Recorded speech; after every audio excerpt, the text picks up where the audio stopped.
These are the best settings I use for the Canon R7. So we're going to go through the photo menu first, and then we're going to jump into the video.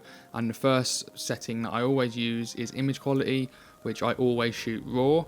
And I always shoot this because I want to edit every one of my photos, and I feel like if I also shoot JPEG, there's just too many files, and I'd rather just stick to the RAWs. However, recently, well, I say recently, going forward, I've not done it yet, especially when I go traveling, I'm going to start shooting RAW and JPEG for them quick JPEG exports straight to my phone. But if I'm shooting any weddings or professional shoots, then I'll only shoot RAW. I won't even shoot JPEG because they'll never get used. Dual pixel RAW I always have at disabled. I've never used it and I don't plan on using it. I'd rather just shoot RAW. Still image aspect ratio, I shoot 3:2 because that's getting the full width of the sensor. Moving over to number 2, exposure compensation. I only touch this if I'm shooting HDR image. So if you click on it, you can now set it to 1 stop brighter or 2 stops. It will take a perfectly exposed photo, 2 stops under and a 2 stops brighter one, and then when you go into Lightroom you can select them all and do a HDR merge, and that's a great way for real estate photography. HDR shooting, HDR PQ I always have off, HDR mode I always have off, auto lighting optimizer I've never used this, so this is always on off.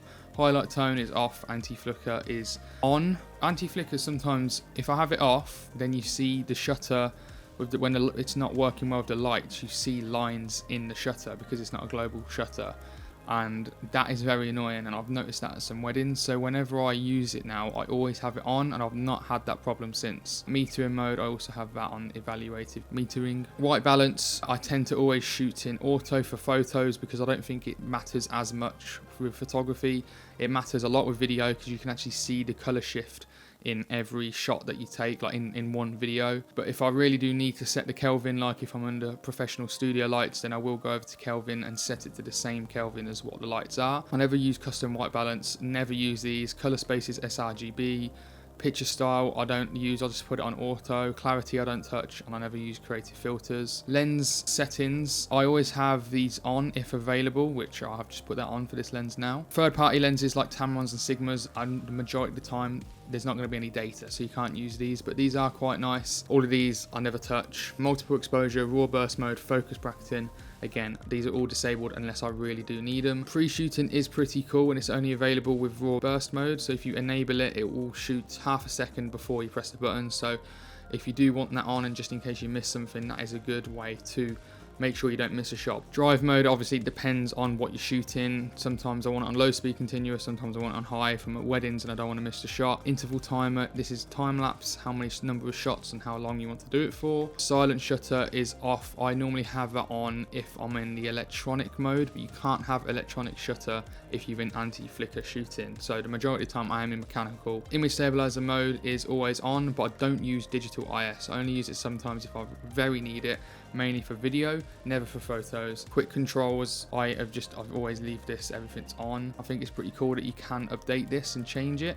I do like that, and I might go in there eventually, but at the minute I've never touched any of this. Like picture style, I actually might change out for something else, and creative filters because I literally never use them. Touch shutter is enabled. I mean, that's just, I never use it, and sometimes it's annoying, so I'm actually going to disable that. Image review is off. I only look at it after I take the photos because I find it distracting. All of these off. Shooting info display, I always like to have the grid on and the histogram. And then my AF settings, AF operation, I'm always in servo unless I'm shooting very still objects like buildings or products, but apart from that I'm always in servo because it always tracks the eye perfectly whenever if the person moves left or right.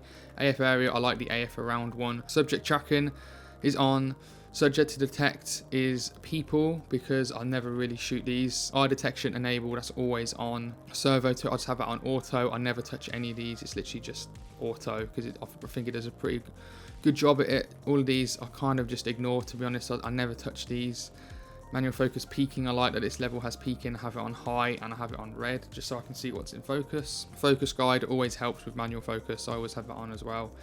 And movie servo AF is always enabled. And then these again I never touch at all. I'm not even going to go over the image playback. I'm not going to go over any of the Bluetooth settings. Big one is shutter or shutdown. Whenever you turn off the camera, the shutter will actually cover the sensor and protect it. So whenever I change lenses, every single time, I always turn the camera off because I don't have to worry about any dust or anything getting onto the sensor. Sensor cleaning, I always have it at power off, so even when I turn it off, it just cleans the sensor all the time. The custom buttons now, what I have is I've changed the multifunction button to my ISO because I think the position of the ISO button when I'm taking photos, it's too far back and it's awkward for my index finger to actually press the ISO button. It's much more natural for me to have it right next to the dial on the top, so if I want to quickly change my ISO, I can quickly press the manual function button. However, if I'm using RF lenses, I can just use the control ring, and my control ring is the ISO. On the back of the button, the AF on is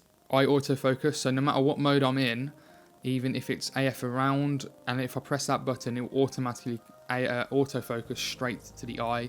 It's so easy and great at weddings. All I do is press the back button autofocus and the focus locks straight onto the eye. The button at the top right, so this button I'll have to change between one shot and servo, so it's just quick if I want to get a servo or one shot at the minute. For video, I've got it on peaking, so if I want to access the peaking quickly, I'll just press that button and I've automatically got peaking. And I've actually set the button below that to be the menu button, because if I'm one-handing it, which I'm doing a lot, I don't have to use my left hand to press the menu button over at the left side. I find that really annoying. And the rest of these I don't really change. I've just left it as the same. Auto. These would be quite nice to have. You can set these, especially for video, look up and down. They're all off at the minute. So I do recommend you going in and testing these out yourself, whatever's best for you, because you can have any of these buttons to be any quick menu buttons. And because the R7 has the left, right, up, down, you have more options for customization, so it is great to have. And like I said earlier, the customized dials at the top, I've got my shutter speed, the wheel on the back, I've got my aperture, and then if I've got an RF lens, the control ring will be the ISO. This video is brought to you by Artlist. If you want to get the best music, sound effects, templates, motion graphics all in one place, then Artlist is the place to go. If you want to get $50 off your annual subscription, then make sure you use the link in the description below to redeem your offer. Thank you very much to Artlist, and let's get back to the video. So that's it for the photo. Now let's jump straight into the videos.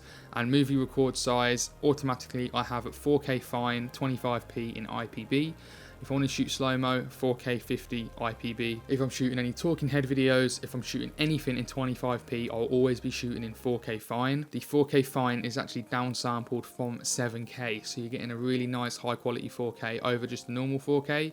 So 4K fine in 25p will be better at 4K in 50p. It'll just be quite nicely sharper because it is downsampled. High frame rate on, this is in 100 frames per second. This is only in 1080p, and if I do want that on, then I will set to enable. Sound recording, I'm always on manual because I never want it on auto, because I want to control my sound manually. All of these are automatically off, and they're always off for me, so I'm not going to go through them at all. But yeah, these are all off. ISO speed settings is 800 because for C-Log 3 it is a native ISO 800. Sometimes I need to go higher, sometimes I like to go lower, but normally the settings I will be is ISO 800. And like I said, the reason why all these settings are off is because I'm using Canon R7 with the color space cinema gamut, and the characteristics I all have at 0. The view assist is on because it's nice to see like actual color when you are shooting. And yeah, Canon R7 just great for dynamic range, and I'm always shooting in it because I edit all of my videos in DaVinci Resolve anyway, so all I have to do is just put a LUT on it. So I may as well shoot in C-Log 3 and get the most dynamic range. It takes an extra couple seconds to put a LUT on it, so I'm always shooting in that no matter what I'm doing. And white balance, like I said, at the minute it's just in auto, but I always try and shoot in Kelvin no matter what, because I don't like color, temperature or tint shifts in one video. If you can't control the white balance, then you will see a color shift in the same video, and I don't want that. So I'm always trying to shoot in 5600 Kelvin, or if I want to try and match any lights, then obviously I change the Kelvin to what it is. High ISO speed noise reduction. I do notice a lot of noise in the shadows in C-Log 3, but I always do keep this on standard. I don't want to use it on high because it might smooth out the skin too much, and if I have it on disable or low, I feel like there'll be too much noise. So image stabilizer mode is off. With the R7, if you have the image stabilizer on the lens on, then it will automatically put the in-body image stabilization on. If you have a lens that hasn't got image stabilization, then I think you have to set it here to put it on, but I think default it's always on. Auto level disabled. Fully press start stop because I don't see why this is not automatically on, because a lot more natural and easier to start and stop the recording with the same as the photos. Zebra settings, this is off at the minute, but on my R6 Mark II it's on. And what I normally like to do is Zebra level 1, I think I've got it on like 35, and Zebra level 2, I think it's 70. This is pretty much the same. I always have it on Movie Servo AF, it's just great for focusing. Same, I have it on this if I want to focus on a particular subject, or if I want to focus on whole area like someone's eye, I will put it on whole area. This is literally all the same. Subject tracking on, eye detection on. It's literally all the same as photo, apart from this, the movie speed, I've upped it to fast, and the same with the responsiveness. I've put it on all up with the lens, so it's quickly responsive, changing. If I want it locked on though, like if I don't want it to change, like if I'm shooting someone's face, there's no face only section on this camera like on the R5C or cinema cameras, then it will be less responsive to change focus if someone moves. Peaking is good, but you can't have it if the zebra's on, which is another reason why I think I might have had it off actually. So if I turn this off, and then now you can have peaking on. And yeah, I'm not going to go through every setting because I don't use every setting, and I don't think we need to use every setting. And like I said, if I want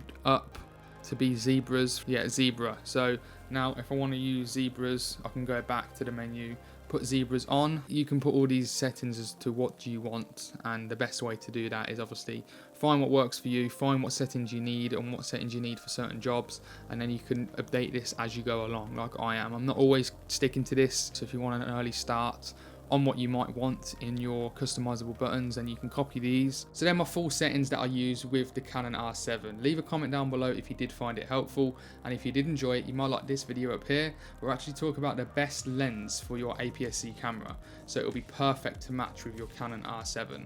So if you did enjoy, watch that video next.